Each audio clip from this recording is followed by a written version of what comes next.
معاملہ کیا ہے؟ فرمایا کہ عیسیٰ جب یہ بندہ فوت ہوا تھا تو اس کی گھر بچہ پیدا ہونے والا تھا، وہ بچہ پیدا ہوا اس کے فوت ہونے کے بعد، اندازہ کریں، اور فوت ہونے کے بعد جب بچہ پیدا ہوا 3-4 سال کا ہو گیا تو وہ اس سے جب جا کے میرا کلام پڑھا، میرے کلام شروع کرنے سے پہلے بسم اللہ الرحمن الرحیم جب انہوں نے پڑھا تو میری غیرت نے گوارا نہیں کیا کہ جس کا بچہ میرا نام لے رہا ہے اور میں اس کے باپ کے اوپر عذاب نازل کر دوں۔ تو اندازہ کریں کہ اللہ پاک میرے اور آپ کے بچوں کو، ہم سب کو بھی قرآن پاک پڑھنے کی توفیق عطا فرمائے۔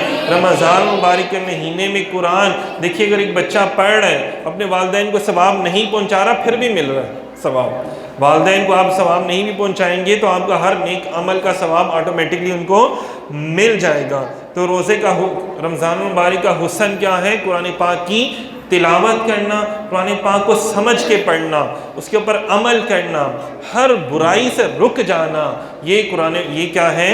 رمضان مبارک کا حسن ہے۔ سامعین محترم، ایک بڑے لوگ کہتے ہیں کہ یار ہم سے نماز نہیں پڑھی جاتی، ہمارے بچے نماز نہیں پڑھتے۔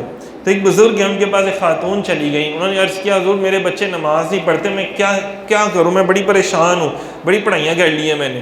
ہم لوگ تو ہر بات پہ پڑھائیاں شروع کر دیتے ہیں لیکن عمل کو چھوڑ دیتے ہیں، عمل کو چھوڑ دے، کہیں پہ دوائی بھی چاہیے ہوتی ہے نا، تو دوائی اگر نہیں کھائیں گے تو دوائی بھی تو حضور کی سنت ہے نا، دوائی کھانا بھی۔ تو یہاں پر دیکھیں کہ بزرگوں نے فرمایا کہ اگر تمہارے گھر میں آگ لگ جائے اس کمرے کے اندر، تم اپنے بچے کو کیسے اٹھاؤ گے؟ ظاہری بات ہے، اس نے کہا کہ میں تو جناب اس کو اٹھاؤں گی کیا، میں تو پکڑ کے لے جاؤں گی باہر۔